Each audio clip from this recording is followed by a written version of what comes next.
Partner, okay. Kasi, di ba, may kaso siya rito. Mabigat din. Sabi mo mabigat? Oo. And even, SOJ nagsabi na hindi simple, ha? Yung charges na kinakaharap ngayon ni Pastor involve serious and morally abhorrent offenses such as sexual assault of minor and human trafficking. Yun ang binabanggit niya. Now, kung nahuli at naaresto, partner, kinulong itong... At may partner, gusto ding paarestuhin ng US. Paano mangyayari yun? Kasi may kaso din siya rito na dapat niyang harapin. Ang sabi kasi ganito, partner, siyempre, kailangan, hindi naman pwedeng isuko natin agad sa US. Kailangan kasi may extradition. Extradition. Maghihiring pa yun dito, partner. So, pagka na-approve naman, nag-grant ng extradition, tayo, yung local mismo ang magbibigay. Ito-turn over. Ito-turn over natin sila sa US. Pero meron nga siyang existing kaso din na dapat niyang harapin. Pwede nga daw, ang sabi, noong nadinig ko, partner, ng mga taga-DOJ, pwedeng parallel. Okay. Kumaga pwedeng dalhin doon or pwedeng pwedeng parang sabay. Pero saan siya i-detain? Pwede dito. Tapos pwede din doon. Dadalhin siguro siya ganoon, partner. So depende na sa usapan ng dalawang states. Okay. Kasi may extradition treaty naman. Kaya doon siya medyo natatakot. Kasi kung ano ang magiging desisyon natin rito. Ibag-judge doon, partner. Diba? Kung dito nga sinasabi mo, although syempre in fairness sa SOJ, hindi natin didinig. Pero kung yan ang kwento mo, na before may lumalakad, may pinupunta na dapat puntahan, nakakausap mo si SOJ, ay, ibang klase lakas mo. Kaya lang siguro hindi na umubra sa panahon ngayon ni PBBM.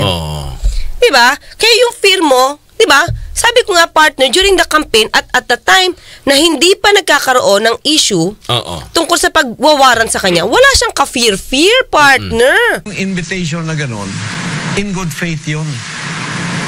Pero kung anong assessment mo sa amin, sinabi mo publicly, it's an insult to us. To tell you, wala pang 4 na oras ang nanonood sa Facebook, ang viewership as of last night is 1.7 million. 53 years hindi sila natalo ng gobyerno dahil sa information war. Puro kasinungalingan ang pinaplant nila at kuha nila ang lahat ng old media. Ang tawag ko ngayon sa mga MSM, old media. Tayo ang new media. Ang mga drones na yan, surveillance na yan, CIA po yan. Mga FBI po lahat yan. Ayaw nilang dumaan sa prosesong tama.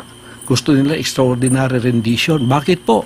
Sapagkat yan ay maaring kidnapping, maaring assassination, sapagkat pagka ako'y napunta sa kanilang kamay, sabi pa ng isang kaibigan ko sa Amerika dito, huwag mong asahan na ikaw ay babalik pa. Mababalitaan na lang namin na ikaw ay namatay sa pamamagitan ng natural causes na tulad ng heart attack. Diba, pag nasa gikan sa masa sila, ang tapang pa niya. Diba, yun lang yung sa akin, partner. So, sabi nga niya, ang karapatan daw niya yun na-violate, partner. Pero tandaan natin, partner, may kaso ito. So, pag may kaso ka, hayaan mo na lang na dinggin yung kaso. Diba? Ikaw na magbigay ng depensa mo. Kung tutusin nga, Pastor Kibuloy, wala ka namang kasalanan, sabi mo, malinis ka. Ba't hindi ikaw ang pumunta sa US? Pero partner, ang sabi daw sa kanya, hindi naman niya sinabi kung sino nagsabi sa kanya, partner. Pag daw pumunta siya sa US, partner, baka di na daw siya makabalik ng buhay.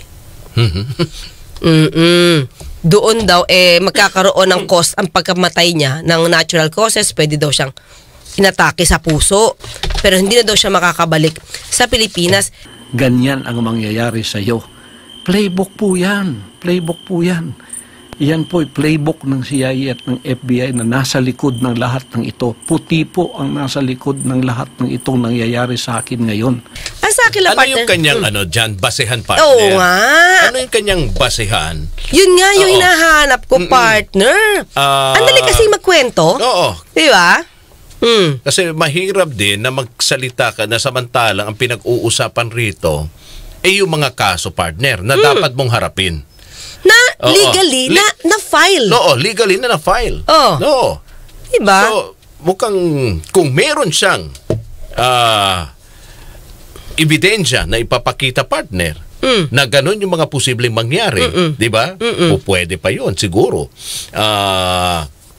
I-considera, partner, ng tao. Oo. Kasi hindi naman po pwede natin sabihin consider ng Estado doon kasi meron nga siyang kaso, di ba, na Yes. pinailan ng ng Estado. Oo. Same here. Oo. Sa parte, anong gusto mo? Parang ang gusto mo ba, Pastor Kibuloy? Oo. Ikaw lang ang pakinggan namin? Oo. Ganun na tating. Paano yung mga nagrereklamo? Oo. Patunayan mo na itong mga nagrereklamo ito sinungaling. Partner, sinasabi lang niya sinungaling. Oo. Pero, teka lang. Sabi niya ganito, yung mga nagkaso daw sa kanya sa US, mga magnanakaw daw yun. Siguro ng pondo kay OJC, na parang gusto siyang i-pin down. Oo. Diba? Ang sa akin po ay complicated, sapagkat meron po akong ginawang kaso sa Amerika. Ang gumawa ng mga kasong ito ay yung pong mga magnanakaw dito sa bansang kaharian na nung sila'y nahuli, lumayas at nag-iwan ng kaso kasi mga abogado po yung dalawa doon. Pagkatapos iniwan nilang kasong ito na ginamit nila itong alias Amanda para ako po ay magkaroon ng kaso dito at dinamay pa yung 5 kong kasamahan na puro inosente.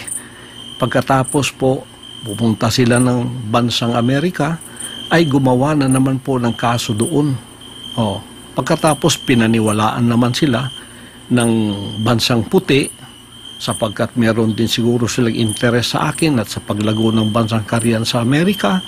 Kaya nagkasundot, nagkasabwat sila. Kaya nagkaroon po kami ng kaso sa Amerika. Ang tanong natin, sige na, ninakawan ka. May kaso ba? Pinakasuhan mo ba? Diba? Kasi kung magnanakaw yan, estafa yan, gano'ng kalaki, partner, ang Oo. ninakaw. Oo. Kung qualified theft yan, edi pwede kung gano'ng kalaki, kung milyones ang ninakaw sa'yo, edi, din yun, no be recommended din yun, partner. Kasuhan mo. Hindi ngayon na nagsasalita ka dahil ikaw ang hinuhuli, tapos gusto mo pa, partner, hari pa rin ang treatment sa'yo. Diba? Para bang, sabi niya ganito, alam daw niya kung paano yung mangyayari. Alam niya yung endgame, partner. Pero, ang sa akin lang, pumapasok pa ba yung pagiging appointed son of God mo? Diba? Parang hindi mo na yata nababanggit. Dapat all-knowing ka, diba? At alam mo yung anong pinaka-mangyayari sa buhay mo. Makukulong ka ba? At itong masama, partner, sabi mo nga, dalawang kondisyon yung binigay niya actually, di ba? Hindi pupunta doon. Simple lamang po yan, available eh. Pagkatapos, simpleng kaso pa. Pero ang endgame, dadalhin ka rin sa Maynila. Dadalhin ka rin doon. Hindi ka nila mapapunta doon sa Senado. Ganito yung kanilang endgame. Doon pa rin ang bagsak ko. Ang katapusan, extraordinary rendition pa rin. Babagsak pa rin ako sa kamay ng mga puti. Mga kaibigan, yan po ang iniiwasan kong mangyayari sa akin sapagkat I am preserving myself. Ito po ay wisdom ng Panginoong Diyos to preserve myself. Iniingatan po ako ng Ama na hindi ako pupunta sa patibong ng tao para mangyari ang kanilang gustong gawin sa akin na kanila akong bawian ng buhay sapagkat ako'y hadlang sa kanilang mga plano. Yan po ay pag-iingat ng banal na Diyos sa akin. Gusto ninyo akong lumitaw para harapin ang lahat ng ito? Ito po ang kondisyon ko. Bigyan ninyo ko ng garantiya na hindi mangingialam ang mga puti sa kasong ito sa Pilipinas. Hindi mangingialam ang FBI, ang CIA, ang US Embassy. Bigyan ako ng garantiya ng Presidente ng Pilipinas. Bigyan ako ng garantiya ng Secretary of Department of Justice Boying Remulla Written po yan, written.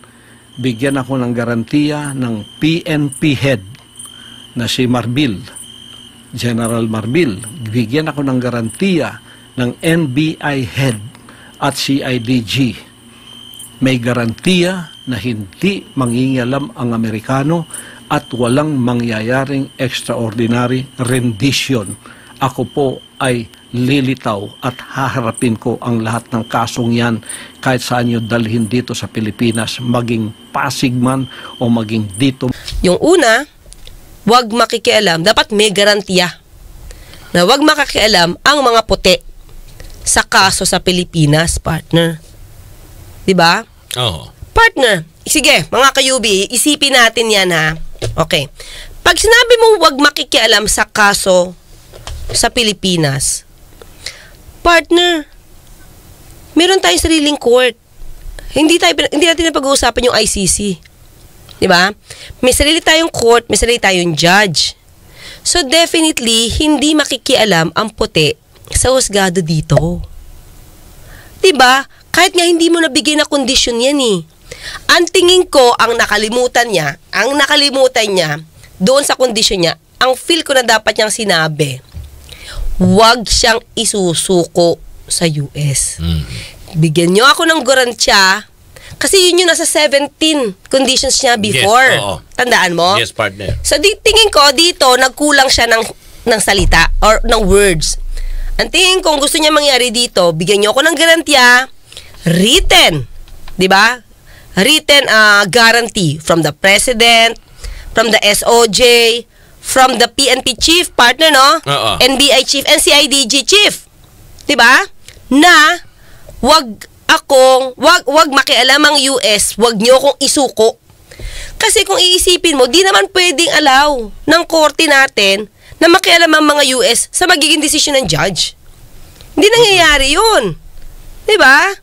So, tingin ko kulang yung pagkakasalita niya dito. Siguro kasi kinakabahan na siya kasi iniiyak-iyak na siya nito, partner. Eto, sinasabi naman ng Pangulo, partner, tungkol, ang naging reaksyon kanina ng Pangulo sa mga kondisyones ni Pastor Quiboloy na nga. Lalo tigit dun sa unang binanggit niya na 17 kondisyon. Ang sinasabi ng Pangulo, I think it seems to be a little bit tail-wagging na siya ang magbibigay ng kondisyon sa gobyerno doon sa kaso niya.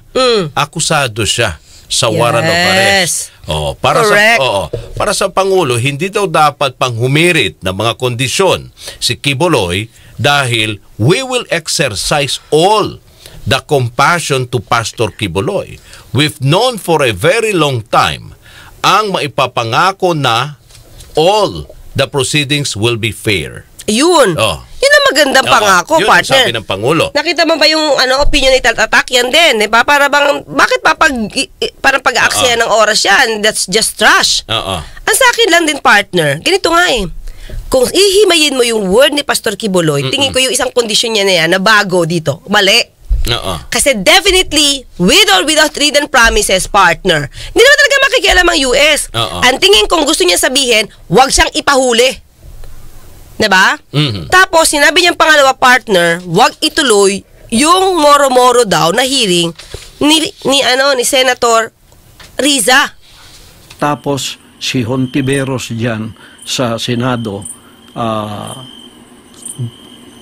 ihinto mo na ang iyong moro-moro na hearing, dumiretso ka na sa korte, tulungan mo yung mga sinungaling na mga witnesses na yan na gumawa na sila ng affidavit sapagkat idagdag mo na yan sa kaso.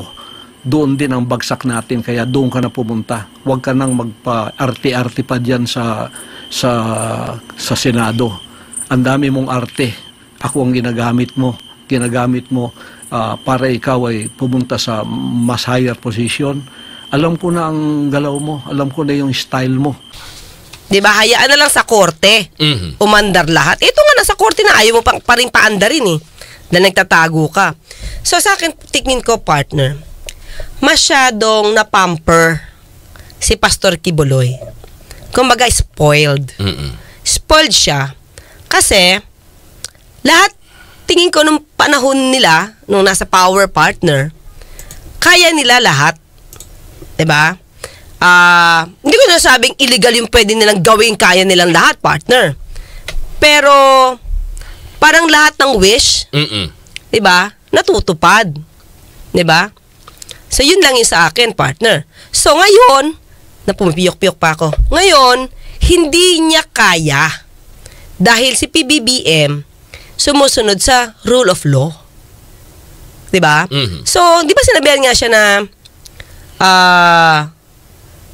pumunta ka na lang. 'Di ba?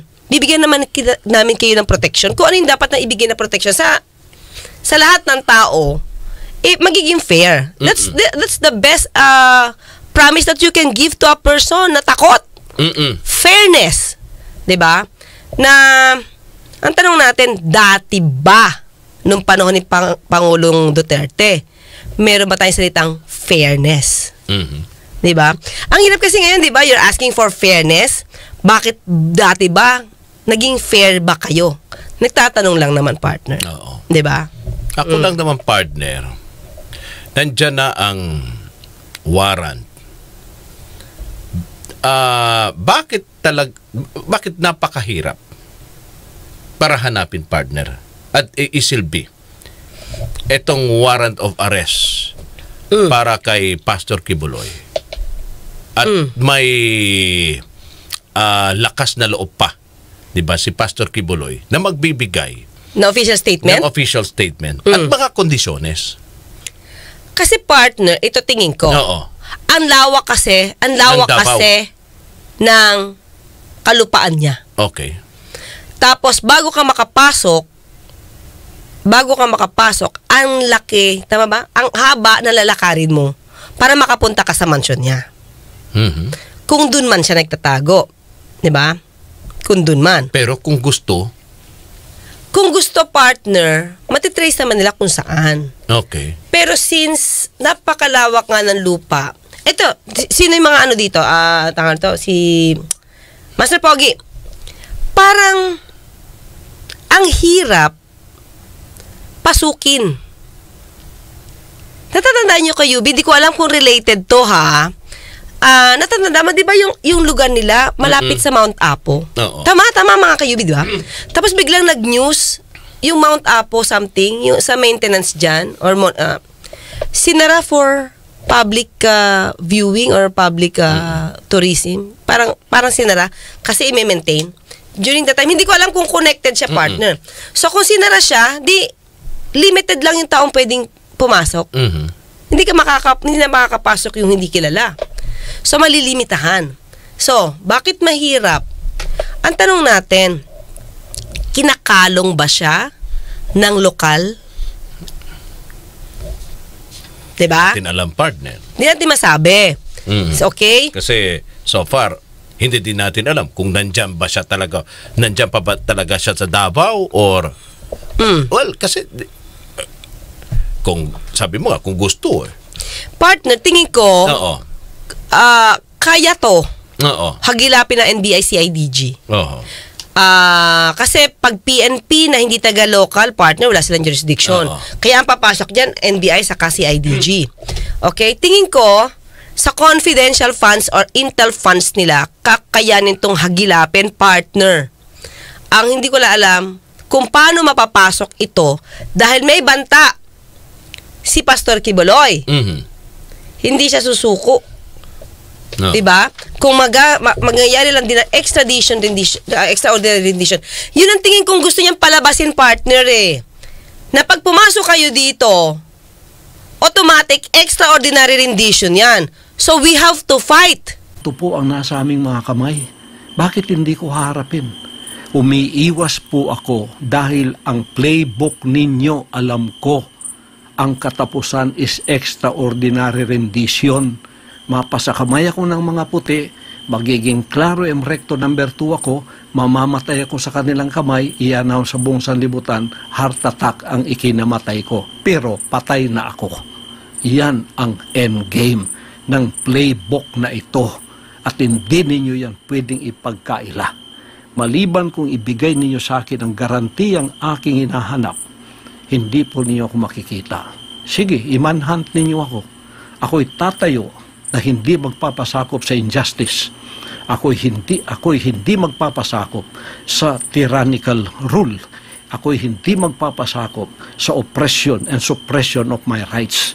Pagka ako'y binaril ninyo, papatay ninyo, mabuti pang ako ay mamatay sa kamay ng mga Pilipino, dito sa aking bansa, tutulo ang aking dugo, kaysa ako ay mamatay sa kamay ng mga puti na nasa ibayong dagat, nasa kanilang bansa o sa ibang bansa ako dadalhin.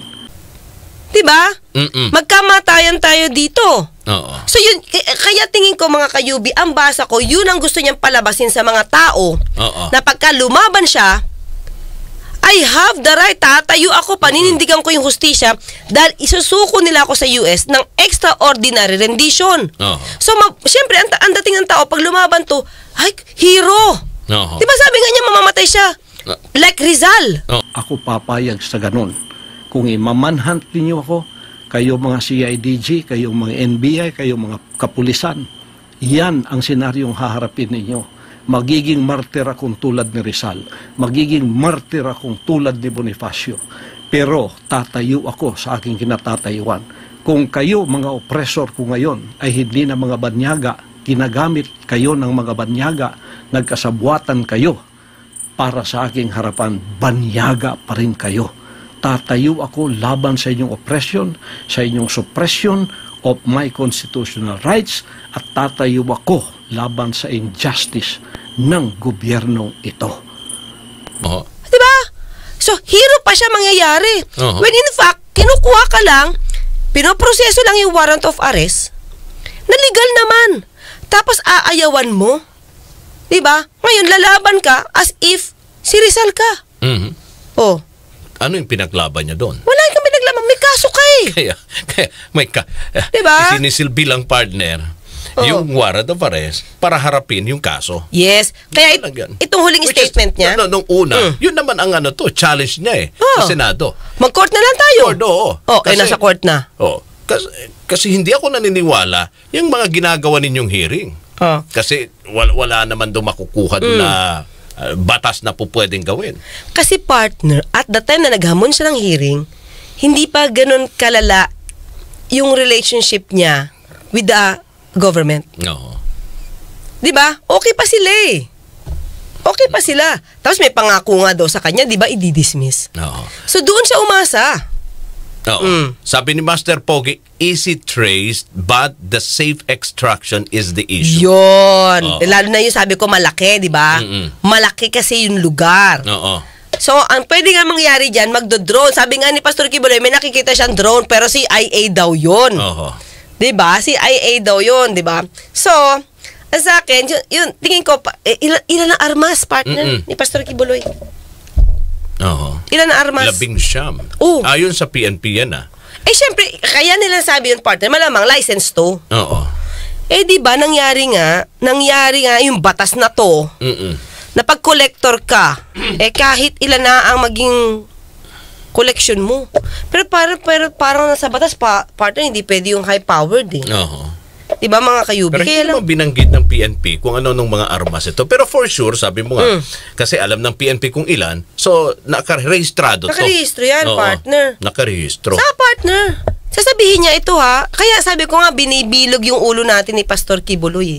Papalabasin niya talaga na extraordinary rendition, kahit mga Pinoy na, NBI na, si IDG ang papasok sa loob niya, papalabasin niya, extraordinary rendition to dahil nakipagsabuatan ang gobyerno sa US. Oo. So kapag lumaban ako, justified ako lumaban, babariling ko kayo. Hindi naman niya sinabing babarilin, partner.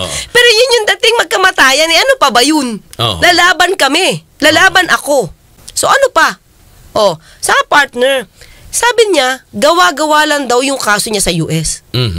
Partner naman. Ito hindi to niya new news, mga kayubi, nare-research ko lang to sa mga, sa internet, tapos ang dyaryo nito, partner, Hawaii News. Okay. Dito kasi hindi siya kumalat, hindi ko alam kung napigil eh. Diba? Napigil eh. Partner, talagang nahuli siya doon sa Cessna citation plane niya. Partner, na meron pang mga parte ng rifle na pwedeng i-assemble Mhm. doon sa plane, partner.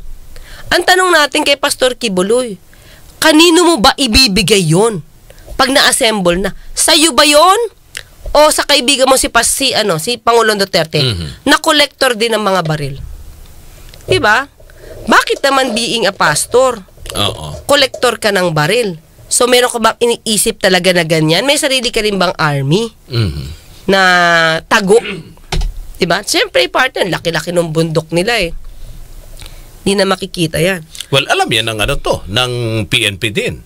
Ano ba yung, kasi hindi naman basta-bastang magbibigay sila, partner, ng lisensya, di ba, ng Oo. baril, kung walang purpose. Partner, malakas nga, spoiled nga, kaya nga kaya, kahit siguro. Oo. Partner, tanda mo, ilang bang baril ni Pangulong Duterte? Oo. 300 plus. Collection pa ba yun?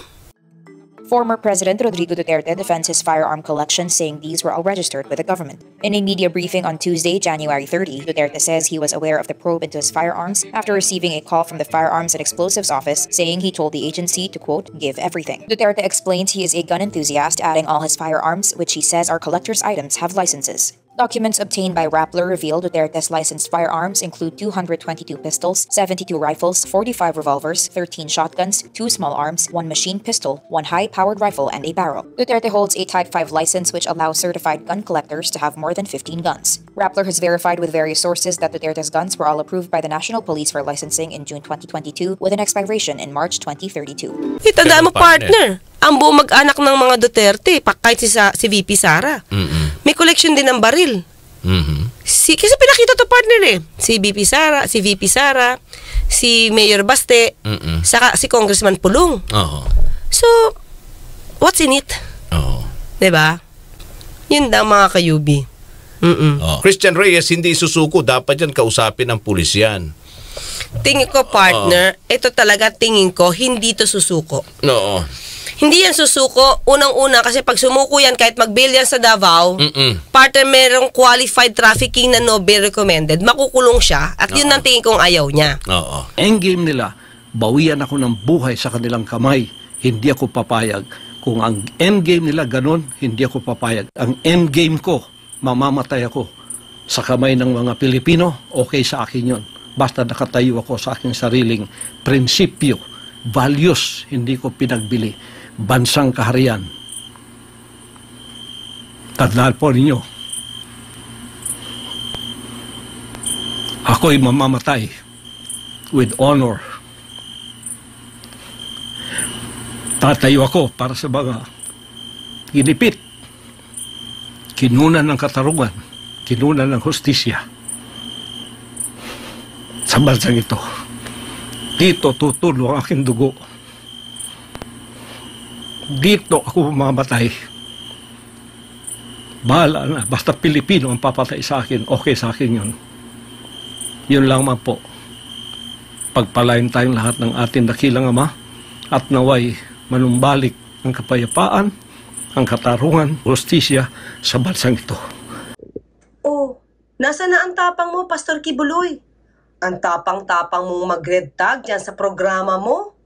Kahit wala kang ipinapakitang ebidensya.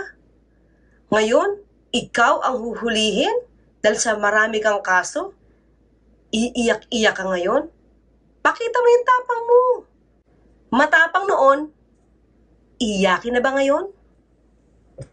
Tal-atag DCXL News Attorney Claire, hindi pa natin natatouch ang elephant in the room. Religion and moral influence and ignorance of the people is being used in politics, illegal activities, etc. Grabe, sabi pa ni Tal-atag. Ay tama, ako nga wala akong pinagbibintangan.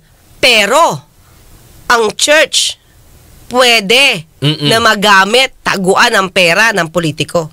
Oo. Taguan ng yaman ng politiko. Oo. Hindi ko sasabi kung ano to Pero partner, di ba? Kung laki-laki dati ng pondo na kukuha mo, tapos hindi mo naman ginagamit sa local, sa distrito mo. Saan mo dadalhin? Oo. O para hindi yan ma-question, di sa church.